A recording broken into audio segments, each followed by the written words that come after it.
ಸಂವಿಧಾನವನ್ನು ರಚಿಸಿ ಇವತ್ತು ಎಲ್ಲ ವರ್ಗದ ಜನರಿಗೆ ಇವತ್ತು ಸಮಾನತೆ ಸಿಗಬೇಕು, ಇವತ್ತು ಅಸ್ಪೃಶ್ಯತೆ ನಿವಾರಣೆ, ಎಲ್ಲ ಒಂದು ಸಮಾಜ ನಿರ್ಮಾಣ ಆಗಬೇಕು, ಒಂದು ಸುಂದರ ಸಮಾಜ ನಿರ್ಮಾಣ ಆಗಬೇಕು ಅಂತ ಕನಸನ್ನು ಹೊತ್ತು ಇವತ್ತು ವಿಶ್ವಕ್ಕೆ ಶ್ರೇಷ್ಠವಾದಂಥ ಸಂವಿಧಾನವನ್ನು ನಮಗೆ ಭಾರತ ದೇಶಕ್ಕೆ ಕೊಟ್ಟಿದ್ದಾರೆ. ಅವರ ಒಂದು 135ನೇ ಜಯಂತ್ಯೋತ್ಸವ ಇವತ್ತು ಭಾರತ ದೇಶಾದ್ಯಂತ ನಾವು ಅತ್ಯಂತ ಒಂದು ದಿವಸ ಅದ್ದೂರಿಯಾಗಿ ವಿಜೃಂಭಣೆಯಿಂದ ಅರ್ಥಪೂರ್ಣವಾಗಿ ಒಂದು ದಿವಸ ಆಚರಣೆಯನ್ನು ಒಂದು ದಿವಸ ನಾವು ಮಾಡ್ತಾ ಇದ್ದೀವಿ. ಈ ಸಂದರ್ಭದಲ್ಲಿ ನಾನು ಎಲ್ಲರಿಗೂ ವಿಜಯಪುರ ಜಿಲ್ಲಾ ಜನತೆಗೆ, ನಾಡಿನ ಜನತೆಗೆ ಡಾಕ್ಟರ್ ಬಾಬಾ ಸಾಹೇಬ್ ಅಂಬೇಡ್ಕರ್ ಅವರ 135ನೇ ಜಯಂತ್ಯೋತ್ಸವದ ಶುಭಾಶಯಗಳನ್ನು ಕೊಡ್ತೀನಿ. ಈಗ ರಮೇಶ್ ಜಿಗಜಿಣಗಿ ಹೇಳಿದ್ರು, ದಲಿತರು ಸಿಎಂ ಆಗ್ತಾರಂದ್ರೆ ಕಾಂಗ್ರೆಸ್ ಆಸೆ ಇಡುವ ಅವಶ್ಯಕತೆ ಇಲ್ಲ, ಬಿಜೆಪಿ ಅವ್ರು ನಾವೇ ಮುಂದೆ ಮಾಡಿ ಬಿಜೆಪಿ ಆದರೆ ಬಿಜೆಪಿಲೇ ದಲಿತರು ಸಿಎಂ ಆಗ್ತಾರೆ, ಕಾಂಗ್ರೆಸ್ ಆಗಲಿಕ್ಕೆ ಸಾಧ್ಯ ಇಲ್ಲ.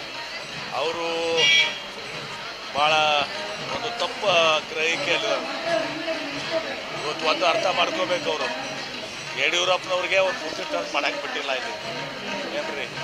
ಇನ್ನು ಇವ್ರನ್ನ ಯಾವ ಲೆಕ್ಕ ಕೇಳ್ತಾರೆ ಅವರು? 2 ಬಾರಿ ಯಡಿಯೂರಪ್ಪ ಮತ್ತಿನ್ನೊಂದು BJPಯವರು ಎಂದೂ ಕೂಡ ಸ್ವಂತ ಬಲದಿಂದ ಅಧಿಕಾರಕ್ಕೆ ಬಂದಿಲ್ಲ. ಯಾವಾಗಲೂ ಆಕ್ರೋಶನ ಕಮಲದಿಂದ ಹಿಂದಿನ ಭಾಗದಿಂದ ಅಧಿಕಾರಕ್ಕೆ ಬಂದಿದ್ದಾರೆ.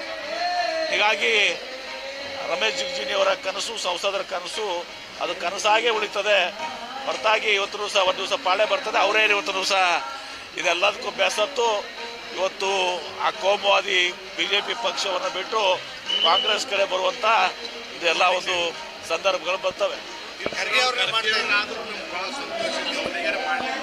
ಇದು ನಾಟಿಕೆಯ ಮಾತುಗಳು. ಖರ್ಗೆ ಅವರಿಗೆ ಒಂದ್ಸಲ ಅವಕಾಶ ಇತ್ತು ಇವತ್ತು ದಿವಸ. ಸ್ವಲ್ಪ ನಾವು 4-5 ಒಂದು ಶಾಸಕರು ಜಾಸ್ತಿ ಬಂದರೆ ಖರ್ಗೆ ಅವರು ದಿವಸ ಮುಖ್ಯಮಂತ್ರಿ ಆಗ್ತಿದ್ರು. ಆದರೆ ಖರ್ಗೆ ಅವರು ದಿವಸ ನಮ್ಮ AICC ಅಧ್ಯಕ್ಷರು, ರಾಷ್ಟ್ರೀಯ ಕಾಂಗ್ರೆಸ್ ಕಮಿಟಿಯ ಅಧ್ಯಕ್ಷರು ಅವತ್ತು ದಿವಸ AICC ಅಧ್ಯಕ್ಷರು. ಅವ್ರ ಕೆಳಗೆ ಇವತ್ತು 16 ಮುಖ್ಯಮಂತ್ರಿಗಳು ದಿವಸ ಕೆಲಸ ಮಾಡ್ತಾರೆ. ಹೀಗಾಗಿ ಖರ್ಗೆ ಅವರ ಒಂದು ಶ್ರೇಷ್ಠವಾದಂಥ ಸ್ಥಾನವನ್ನು, ಜವಾಬ್ದಾರಿಯನ್ನು ಕಾಂಗ್ರೆಸ್ ಪಕ್ಷ AICC ಅಧ್ಯಕ್ಷರು ಯಾರು ಮಹಾತ್ಮ ಗಾಂಧಿ ಅವರು ಇವತ್ತು ಸಹ ಒಂದು ಹುದ್ದೆಯನ್ನು ಹೊಂದಿದ್ರು, ಆ ಹುದ್ದೆಗೆ ಇವತ್ತು ಸಹ ಮಲ್ಲಿಕಾರ್ಜುನ ಖರ್ಗೆ ಅವರು ಇವತ್ತು ಸಹ ಸ್ಥಾನವನ್ನು ಹೊಂದಿದ್ದಾರೆ. ಹೀಗಾಗಿ ಈ ನಾಟಕ ಇವತ್ತು ನಮ್ಮ ಸಂಸದರದು ಇದು ಉಪಯೋಗ ಆಗೋದಿಲ್ಲ. ನನಗೆ ಗೊತ್ತಿಲ್ಲಪ್ಪ, ನನಗೆ ಅದು ಮಟ್ಟಕ್ಕೆ ಅವರವರ ಆಂತರಿಕ ವಿಚಾರ, ನಾನು ಅದರಲ್ಲಿ ಏನು ಹೇಳಿ. ಸರ್, ಈಗ ಆದರ್ಶ ಪೊಲೀಸ್ ಠಾಣೆಯಲ್ಲಿ ಒಂದು ಲೆಟರ್ ಬರೆದಾಗ್ತದೆ, ಶಿಕ್ಷಣದ ಸಿಬ್ಬಂದಿನೇ ಬರೆದಿರೋಂಥ ಒಂದು ಲೆಟರ್ ಬರೆದಾಗ್ತದೆ.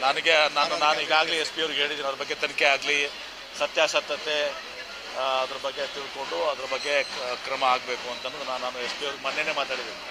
ನನಗೇನು ಕೂಡ ಎಲ್ಲರೂ ಶೇರ್ ಮಾಡಿದ್ರು, ಮಾಧ್ಯಮದವರು ಶೇರ್ ಮಾಡಿದ್ರು, ಬೇರೆಯವರು ಶೇರ್ ಮಾಡಿದ್ರು. ಅದು ಸತ್ಯಾಸತ್ಯತೆ ಏನದೇ ನೋಡಬೇಕಾಗ್ತದೆ. ಸುಮ್ಮನೆ ನಾವು ಒಂದು ಬಾಜುವಾಗಿ ನಾವು ಮಾತನಾಡೋಕ್ಕಾಗೋದಲ್ಲ. ಅದನ್ನು SP ಸಾಹೇಬ್ರಿಗೆ ಹೇಳಿದ್ದೀನಿ, ಅವ್ರಿಗೆ ಹೋಗಿ ಅದನ್ನೆಲ್ಲ ತನಿಖೆ ಮಾಡಿ ದಿವಸ ಸೂಕ್ತವಾದಂಥ ಕ್ರಮ ಕೈಗೊಳ್ಳಿ.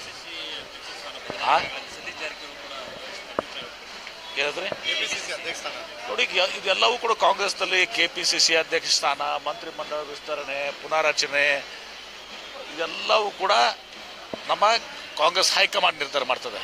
ಅದು ನಮ್ಮ ಕೈಯಾಗಿ ಯಾರ ಕಡೆನೂ ಇರ್ಬಾರ್ದು. ಯಾರನ್ನ ನೇಮಿಸಬೇಕು, ಮಾಡಬೇಕು, ಮಾಡಬಾರ್ದು, ಮುಂದುವರಿಸಬೇಕು, ತೆಗಿಬೇಕು, ಎಲ್ಲವೂ ನಮ್ಮ ಕಾಂಗ್ರೆಸ್ ಪಕ್ಷನಾಗ ಹೈಕಮಾಂಡ್ ನಿರ್ಧಾರ ಮಾಡ್ತದೆ.